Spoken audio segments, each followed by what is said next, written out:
Olá, jovens, Prof. Deise Lima na área para mais uma aula de Física com vocês.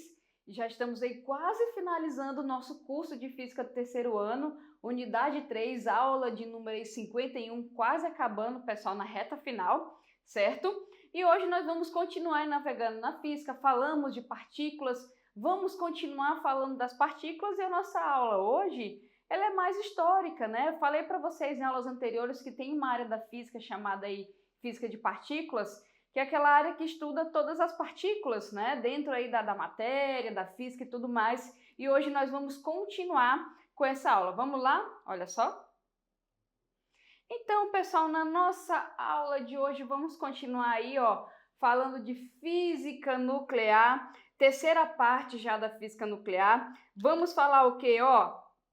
Física nuclear e o Brasil, né? Falamos de física nuclear em aulas anteriores, certo? Falamos também sobre acidentes, né, pessoal, em usinas nucleares. E vamos falar um pouco como é que fica o Brasil dentro da física nuclear. Tem lugares aqui no Brasil que estuda, tem físicos, né, e cientistas que estudam, nós vamos ver isso na aula de hoje. E também vamos falar sobre César-Lattes, tá certo? E também os mesons, tá bom? Ok? Bom, pessoal, se você digitar, por exemplo, lá no Google Lattes ou currículo Lattes, tá? Ó, o nome vem daqui, tá bom? Em homenagem aqui ao César Lattes, ok? A gente vai entender o porquê aqui dessas homenagens. Então, nós vamos começar, pessoal, a física nuclear e o Brasil. História da evolução da física e nuclear no Brasil, ok? O desenvolvimento científico do Brasil, em particular o da física, ocorreu praticamente nos últimos 50 anos, né? Podemos colocar, de certa forma, o desenvolvimento, né, pessoal, aí da física em relação ao Brasil é neném, né? Considerado aí com outras partes do nosso globo, tá certo? As causas desse atraso estão intimamente ligadas à política colonial imposta, né, pela metrópole, no caso Portugal, na época lá da colonização, e vocês podem ver bacana em história, tá certo? Que foi um país particularmente atrasado em relação ao progresso científico e cultural, né, em relação aí ao resto da Europa. Então, o Brasil, vamos dizer assim, ele absorveu muito do seu colonizador, vamos colocar dessa forma. Então, se Portugal ele teve esse atraso aí no desenvolvimento científico, infelizmente nós tivemos também, tá bom? É por isso que a questão do desenvolvimento aí da física, tá? Principalmente na questão da área da ciência, aplicações e tudo mais, veio aí nos últimos 50 anos, ok? Entendido? Bom, pessoal, vamos continuar. Lá no decorrer da década dos anos 40, firmou-se a geração que realmente fundamentou a construção da física no Brasil. Então, foi lá, ok? Na década dos anos 40 que isso começou a ocorrer no nosso país, tá bom? A Universidade de São Paulo cresceu e os grupos experimentais em física nuclear começaram a mostrar as suas iniciativas nessa área, tá? Então começou lá em São Paulo, né? Na Universidade de São Paulo, ok? Com a implantação dos primeiros aceleradores de partículas. Bom, falamos aí em aulas anteriores dos aceleradores de partículas, certo? Que são experimentos que são construídos para se acelerar partículas. Nessas partículas elas podem se chocar e daí formar novas partículas, e esse rastro, né, vamos dizer assim, de energia que é deixado por essas partículas podem ser estudados e a partir daí ver se formou-se novas partículas, e como eu falei para vocês, né, esse acelerador aí é o nosso LHC, certo? E como eu falei para vocês, a física de partículas é uma área dentro da física nuclear, que é dentro da física que estuda essas partículas. Belezinha, pessoal? Entendido isso? Bom, olha só, vamos continuar aqui, beleza? Olha só, com a implantação dos primeiros aceleradores, como eu falei para vocês, aqui veio o Jaime Tiomo, tá bom? Elisa Frota Pessoa, que vão aí nucleando, né, em volta da Faculdade de Filosofia da Universidade do Brasil, tá certo? Propiciaram a volta para o Rio de Janeiro de César-Lattes, tá certo? Que acabava de participar da descoberta do meson, tá bom, pessoal? Então, meson, tá? Uma partículazinha aí. O César-Lattes participou da descoberta. Então, vamos chamar aqui ele voltar para o Brasil? Bora, para ele estudar aqui, lá no Rio de Janeiro? Bora. Então, foi chamado o César-Lattes, tá? ok? E fundou aqui, então, o Centro Brasileiro de Pesquisas Físicas, que é o CBPF, tá, pessoal? Todo ano, lá no Rio de Janeiro, que fica do lado da UFRJ, que é a Federal do Rio de Janeiro, tem lá a escola brasileira, né, certo? A escola lá do Centro de Física, tá certo? Que fica lá do ladinho. Eu consegui participar, tá bom? De uma edição dessas aí, e é bem voltado para essa área aqui mesmo, bem científica, tá? Então tem esse Centro Brasileiro de Pesquisas Físicas e trabalha com essas pesquisas aí no Brasil, tá bom? E fica lá no Rio de Janeiro, foi fundado em 1949 com o decisivo apoio do almirante Álvaro Alberto, tá, pessoal? Então a gente tem o CBPF lá no Rio de Janeiro em 1949, junto com a volta do César Lattes, tá, que participou da descoberta aí do Meson para poder chefiar lá o CBPF, belezinha? Fechado? E aqui, pessoal, olha só, é o que eu estava falando, eu vou colocar aqui na telinha para vocês, tá? Aqui, ó, do César Lattes, que estava participando da descoberta do Meson, né? Falei, não coloquei, mas está aqui, tá? E o CBPF lá fundado em 1946, belezinha? Por isso que foi falado aqui década de 40, né? Para dar esses primeiros apontamentos aí do desenvolvimento da física e da ciência, principalmente da física nuclear no Brasil. Fechadinho? Bom, continuando, o que temos mais, pessoal? Se a física teve início tardio, teve pelo menos o início correto, tá? O elevado nível dos pioneiros criou uma tradição de rigor e de qualidade que colocou a física em posição de destaque na ciência brasileira. Isso é muito bom, né, pessoal? Belezinha?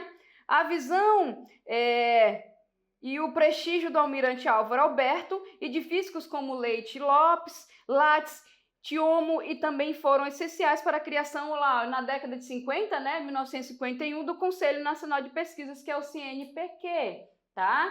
Então, se você for ver dentro aí da universidade, onde tem os programas, né, programa de iniciação científica, programas de iniciação à docência, lá dentro dos cursos de licenciatura, você sempre vai ver lá que o CNPq está participando, tá certo? Seja em questão de doação de bolsa, entre outras coisas. Então, muita coisa foi regularizada, tá? Dentro dos cursos, né? Dentro de outras coisas, dentro da física, também pelo CNPq, tá certo? Embora, pessoal, em geral aí, ó, contando com recursos limitados, tá certo? O CNPq passou a atuar decisivamente no desenvolvimento da ciência brasileira e da física em particular, tá bom? Então, mesmo com recurso limitado que foi dado à ciência, à pesquisa, não parou as atividades aí, continuou para fazer o melhor que pode para o desenvolvimento da ciência. Então, a gente tem o Centro Brasileiro de Pesquisas Físicas, né, na década de 40, certo? E aqui o nosso conselho, que é o CNPq, junta aí para o desenvolvimento da ciência, principalmente da física, tá? Então, a gente tem aí, nesse momento, esses dois marcos da questão da ciência no Brasil, principalmente da física, tá certo? Lá, pessoal, a partir da década de 50, os laboratórios de física nuclear da Universidade de São Paulo passaram por uma fase de expansão, com a instalação de 2 aceleradores nucleares, um Betraton e um de Van de Graaff, tá certo? Parece até Betraton, né, gente? Parece um Transformers, tá? Mas aí, no caso, tá? É acelerador nuclear, belezinha? E a física nuclear, pessoal, e a física de partículas aí que eu falei para vocês, elementares, desenvolvidas na USP, tá certo? E no CBPF foram os campos nos quais se formaram quase, olha só, a totalidade dos físicos brasileiros, tá certo, pessoal? Lá na década de 50, e aqui a gente tem uma imagem, tá bom? Ó, tem o CBPF, tem o CNPq, que eu aconselho, a gente também tem o Instituto. Aqui, tá? É a imagem do Instituto de Física, tá bom, pessoal? Que está localizado no campus lá de São Paulo, tá certo? O Instituto de Física. E aqui a gente tem uma foto dele, tá bom? CBPF Rio de Janeiro e aqui o Instituto de Física em São Paulo, tá bom? Dentro daí da USP. Fechadinho? Beleza? Bom, pessoal, por outro lado, lá em 1960, ó, a gente começou em 46, foi para a década de 50, não é isso? Agora a gente está aqui na década de 60, quando o transistor já tinha mais de 10 anos de existência e o laser já tinha sido desenvolvido, não havia nem meia dúzia de físicos de estado sólido no país, tá certo? Então a maioria foi ali? Foi, mas não tinha-se muito, né, pessoal, comparado aí a outros locais, tá? Só mais tarde a física da matéria condensada ganhou impulso no Brasil. A gente está falando um pouquinho de física de partícula, tá certo? Física nuclear. Agora entra aqui a matéria condensada, que é outro campo de estudo, tá bom? Que passou a ter mais destaque aí a partir da década de 60. Belezinha? Fechado? E na década de 70 foi a mais propícia para o desenvolvimento da física e de outros campos da ciência no país. Década de 70 já, pessoal, olha só, estamos nos 70 aí.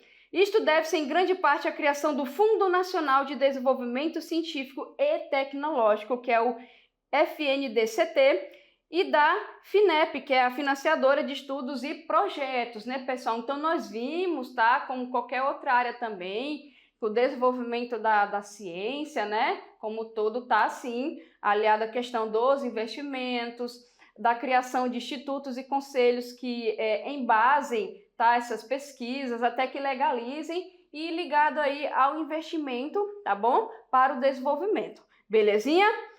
E aqui, pessoal, olha só, esse FINEP foi dirigido aí por Pelúcio, assumiu o papel da maior agência brasileira de financiamento no lugar do BNDE, tá? A partir de 71, né? Antes era BNDE, aí depois para a ciência passou a ser aí o FINEP. Belezinha, pessoal? Fechado? Ó, década de 70 aí, tá bom?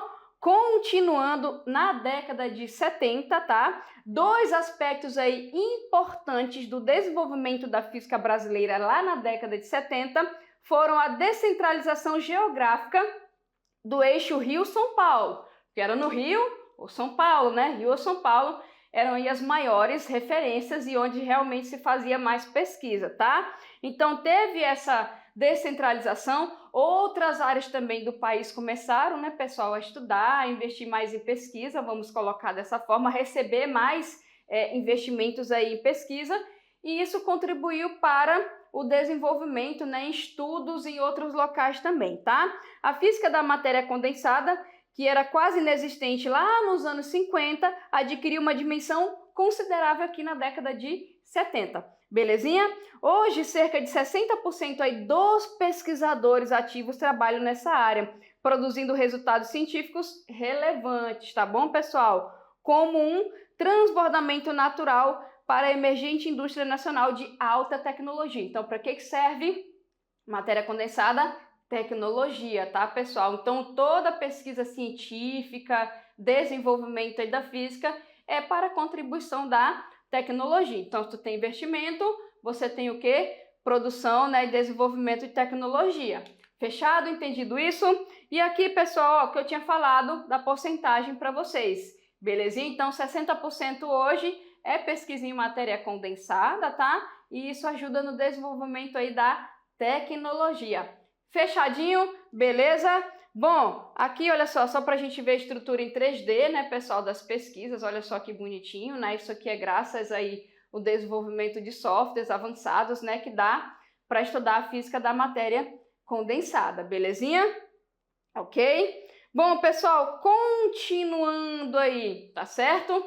A gente falou desses grupos emergentes que estavam emergindo aí no estudo da física. Claro que, infelizmente, a gente tem os obstáculos, né? E esses grupos emergentes encontraram enormes obstáculos para montar laboratórios e para dar condições de trabalho a muitos doutores aí recém-formados em física experimental, tá? A gente tem a física teórica e tem a física experimental. O físico teórico, ele faz toda a parte da escrita, da matemática, realmente da teoria. Vem o físico experimental no laboratório e tenta provar que aquilo que estava escrito na teoria pode ser aplicado à prática e pode ser provado, tá? Lembra que a gente falou da questão da lei, aquilo que é lei, aquilo que é teoria, né? Então você tem a teoria em relação a alguma coisa, aí você tem que ter a experimentação para você conseguir comprovar essa teoria para que se torne uma lei, tá? Então, para isso você precisa o quê? Investimento em laboratório, investimento em equipamento para que o físico experimental ele consiga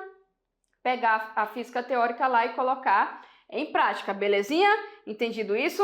E além, pessoal, da falta de recursos, grupos experimentais continuaram com enormes dificuldades para manter os equipamentos de pesquisa, né? Porque todo equipamento precisa de manutenção, tá certo? Importar componentes e peças de reposição e algumas matérias-primas, notadamente como gás hélio, tá certo? Fundamental para as pesquisas em baixas temperaturas. Então, aqui a gente tem algumas dificuldades que são encontradas aí na física experimental por esses doutores recém-formados para fazer os experimentos, belezinha?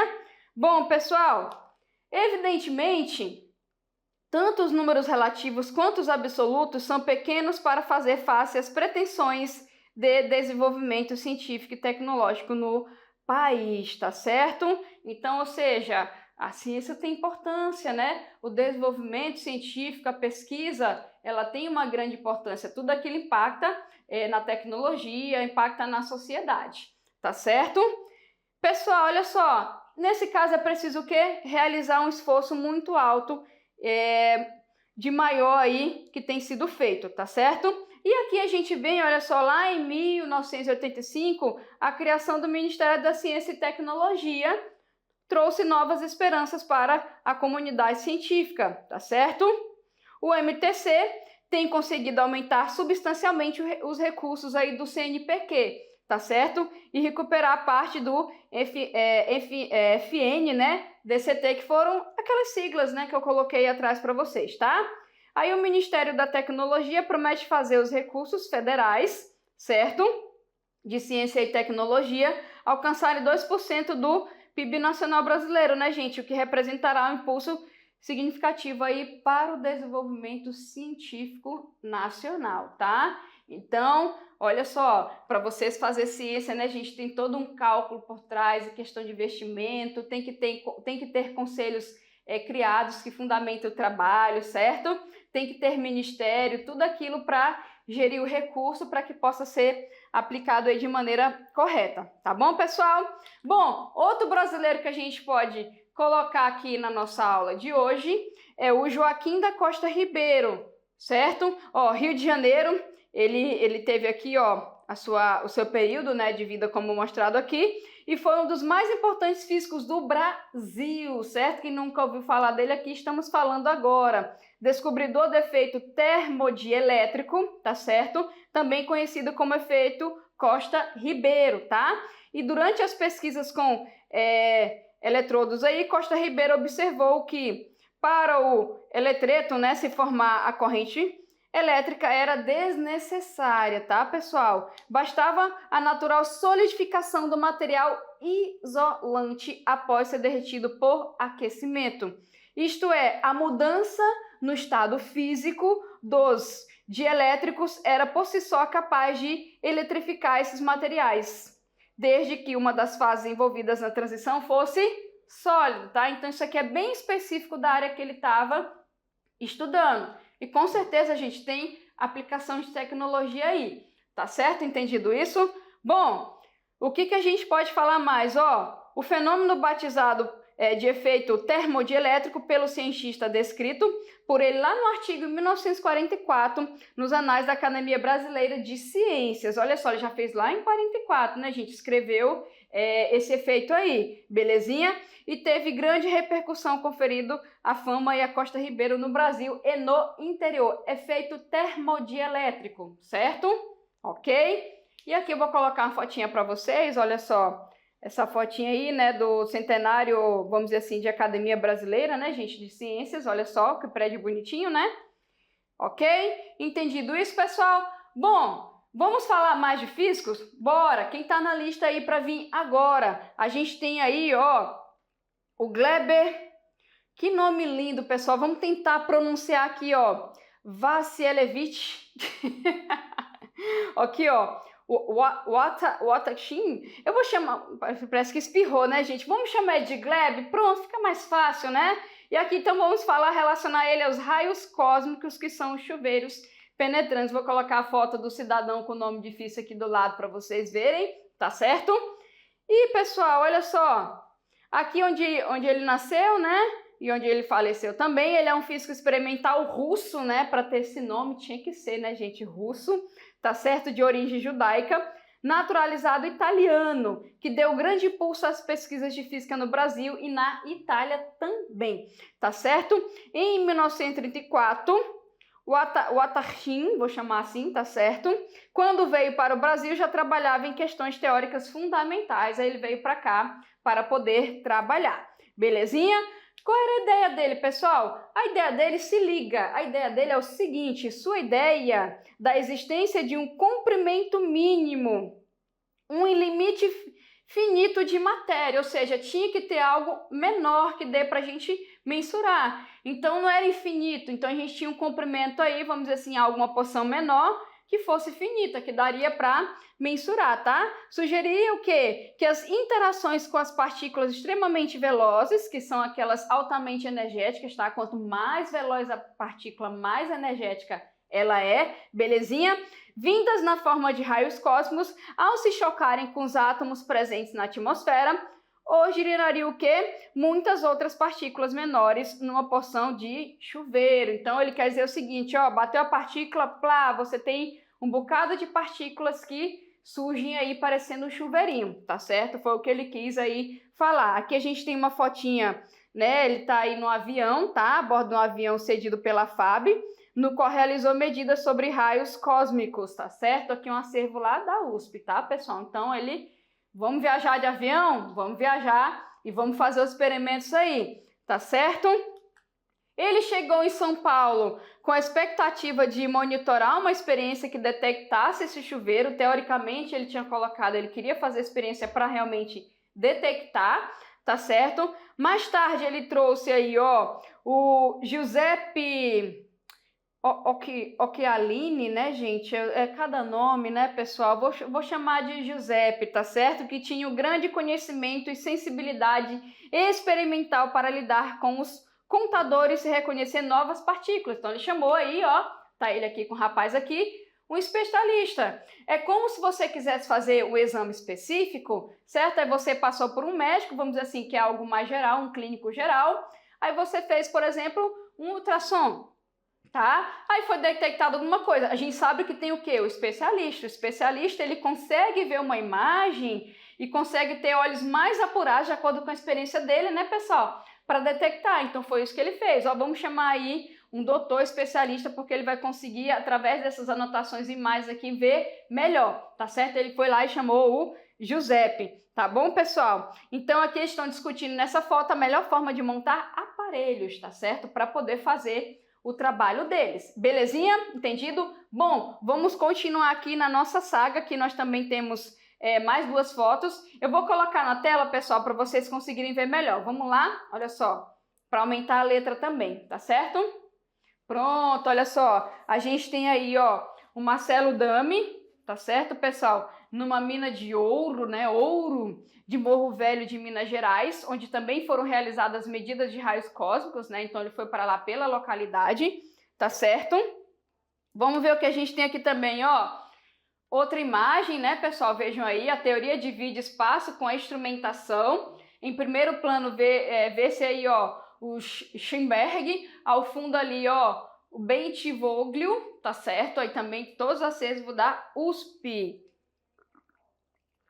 E o César Lattes, pessoal, ele escreveu o seguinte, olha só. Essa descoberta ali do Atarchin, tá certo? E do Dami e do Pompeia era a vanguarda do que estava se fazendo na época para entender a física nuclear e as altas energias. Foi uma descoberta das mais importantes naquela época. Quem falou isso? César Lattes, né? Lembra de César Lattes? Você lembra de CBPF, tá bom, pessoal? Em 1976, fechado? Bom, continuando aqui, jovens, o que que nós temos? Aqui é como se fosse a imagem, vou colocar para vocês, da questão do chuveirinho, né? Dos raios cósmicos aqui, ó. Parece realmente chuveiro, né? Então, Dami e Pompeia, experientes em eletrônica, produziram aí, gente, um circuito capaz de aumentar a velocidade com que os contadores elétricos registravam a passagem das partículas. Então, essas partículas, elas vinham com uma certa velocidade. Beleza? Beleza. Então, vamos fazer os instrumentos de medida dessa velocidade com mais precisão para que a gente consiga contar e registrar mais partículas. Então, foi aí o que eles fizeram, tá? Os contadores foram usados em experiências em grandes altitudes, a bordo de aviões em montanhas e debaixo da terra no interior de minas de ouro, tá bom? Então, eles foram lá nas minas de ouro, né, gente, para fazer as medidas, tá? As experiências mostraram a criação múltipla de partículas espalhadas em várias direções e as de alta energia foram chamadas de chuveiros penetrantes, tá certo? Como a gente pode ver aqui, olha só, nessa imagenzinha bonitinha aqui, ó, parece um chuveirinho mesmo, né, pessoal? Olha aí, ó, ok? Pelo jeito que elas estavam passando, né, então foi chamado aí de chuva contínua de raios cósmicos, tá? O que seriam essas partículas? Seriam os fótons energéticos, tá bom, pessoal? Lembrando, partícula com velocidade, ela é energética, tá? Então, aqui a gente tem os fótons, que são formados aí. Também tem prótons e outros núcleos atômicos vindo do espaço, penetrando a atmosfera terrestre. Essa radiação primária colide com o núcleo dos átomos na atmosfera superior, produzindo chuveiro de partículas secundárias, que é o que nós estamos vendo aqui, bonitinho nas imagens, tá certo, pessoal? Entendido isso? Ok? Tudo isso, pessoal, que a gente está falando aqui, que parece assuntos meio paralelos, né? Mas estamos falando de descobertas da física, tá certo? Entendido isso? Bom, a gente falou de César Lattes, ok? Falamos de César Lattes e a gente vai continuar, olha só, falando aí de César Lattes, tá certo? Olha o nome completo dele. Cesare, olha só, vou até ficar com vocês aqui. Vamos ler junto, pessoal, olha só. Vamos ler junto aqui, tá certo? Ó, se liga no nome do César Lattes, ó.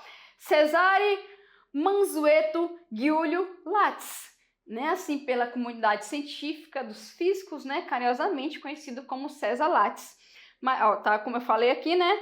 Curitiba, tá certo? Ele nasceu em Curitiba e faleceu em Campinas, tá, pessoal? Foi um físico brasileiro, co-descobridor do Meson Pi, descoberta que levou o Prêmio Nobel de Física lá em 1950, tá certo?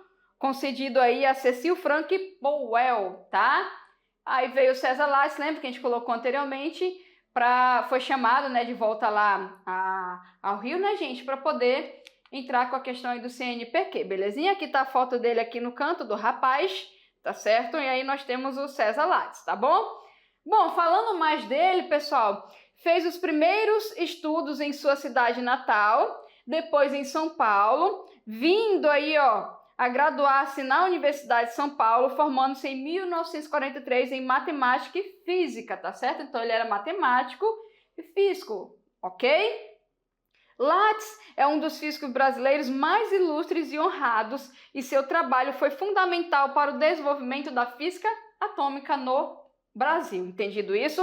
Ele também foi um grande líder científico de física brasileira e foi uma das principais personalidades aí por trás da criação do importante Conselho Nacional de Desenvolvimento Científico e Tecnológico, pessoal, CNPq, como nós falamos aí anteriormente, lá pela década de 50.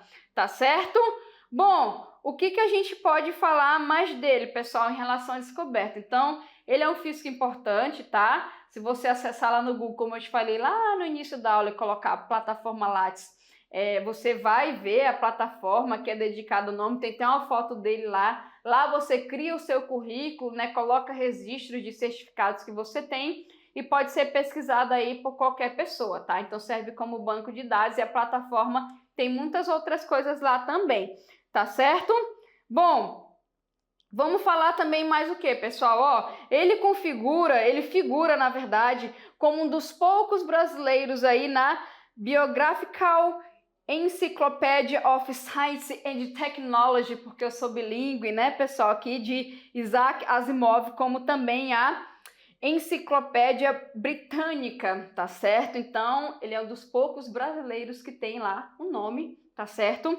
Nessas duas localidades aqui que foram colocadas, tá? Nessa enciclopédia aqui de ciência e tecnologia, tá? E também na Britânica, belezinha, pessoal? Embora fosse o principal pesquisador e primeiro autor do artigo que descreve o Meson Pi, apenas aí o Cecil Powell foi agraciado com o Prêmio Nobel, né, gente? Lá em 1950, que o Lattes também deveria ter sido citado, tá certo?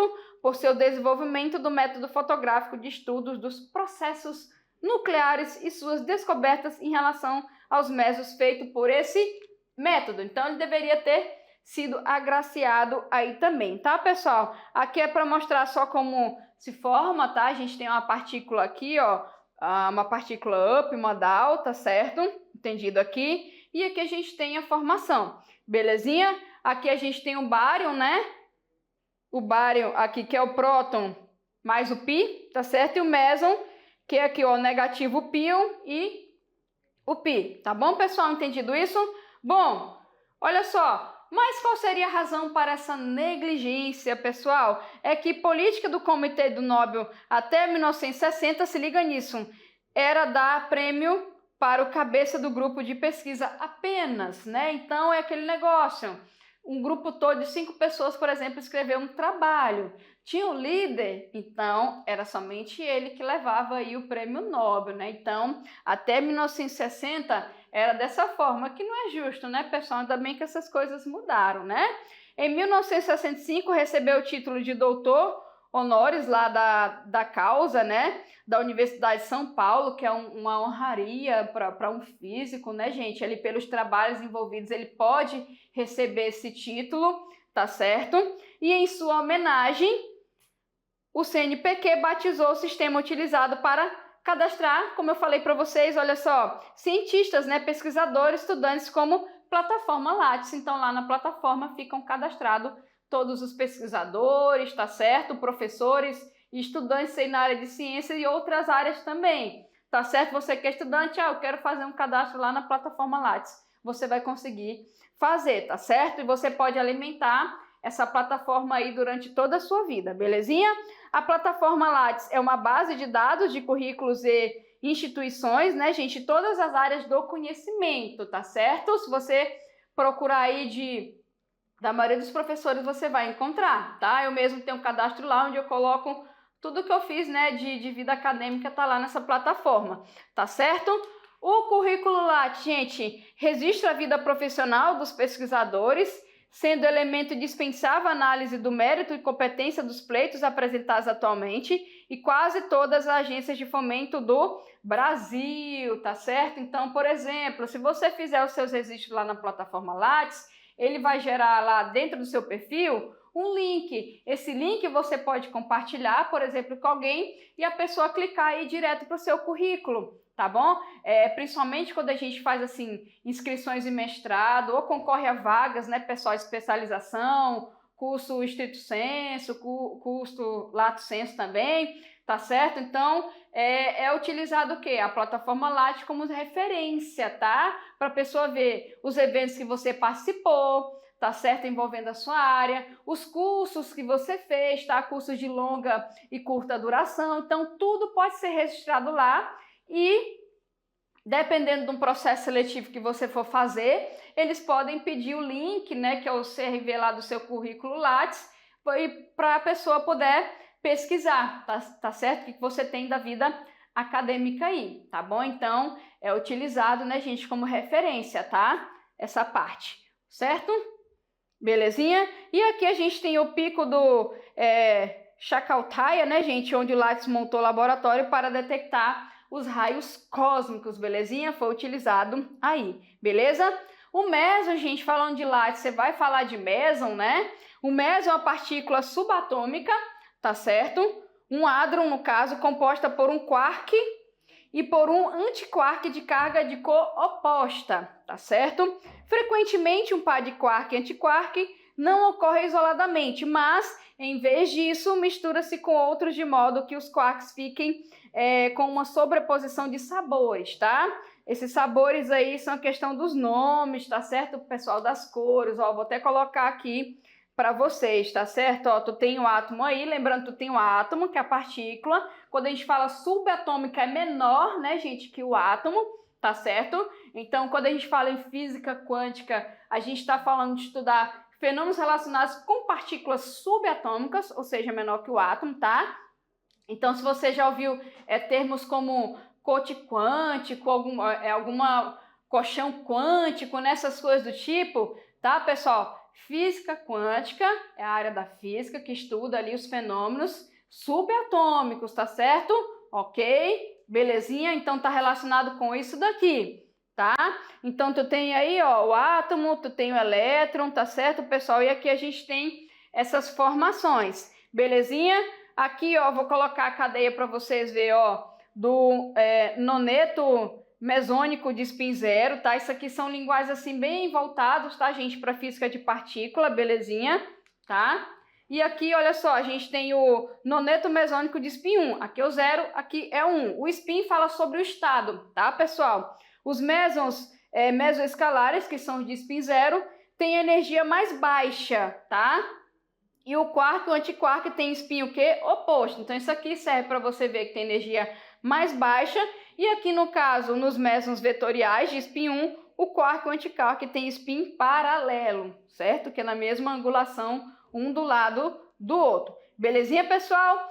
E ambos surgem em versões de maior energia quando o spin é aumentado por um momento angular orbital. Então, aqui já entra bem a matemática, tá certo? A maior parte da massa aí de um meson provém da energia de ligação e não da soma das massas, tá? Então, energia de ligação. Belezinha?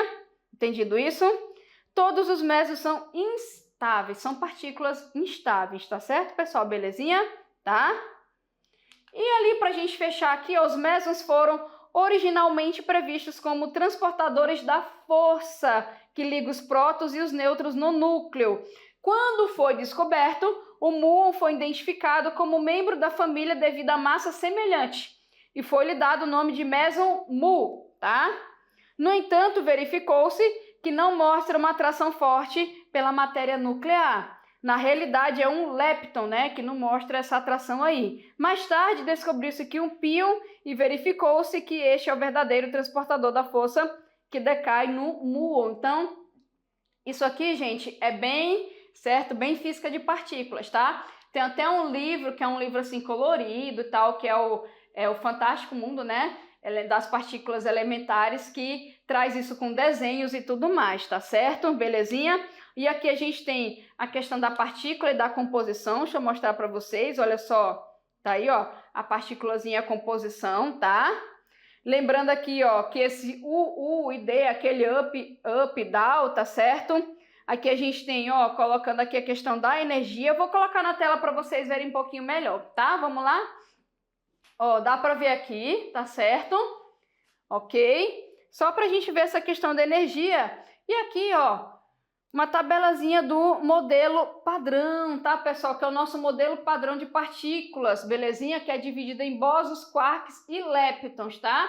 Os quarks, vocês podem ver que eles estão de roxinho. No quark tu tem o up, tu tem o charme, o top, o down, o strange e o bottom, tá certo? Que representam aqui as letras. Então aqui, por exemplo, ó, tu tem que essa partícula aqui, tá? Que a partícula aqui é formada por um quark up e um down, tá? Então aqui tu vê, ó, essa daqui é formada, olha só, tá? Aqui a gente vê, ó, que é o quark, 3 quarks strange, né? E aqui você vê, ó, os leptons estão em verdinho, os bósons de calibre estão em laranjadinho e ali o nosso bóson de Higgs, tá certo? Que é colocado aí. Belezinha, pessoal? Aí é o nosso modelo padrão dessas partículas, tá? Que foram aí descobertas, tá bom? E a partir daí você forma novas partículas. E é isso daí, galerinha. Depois a gente volta. Até mais.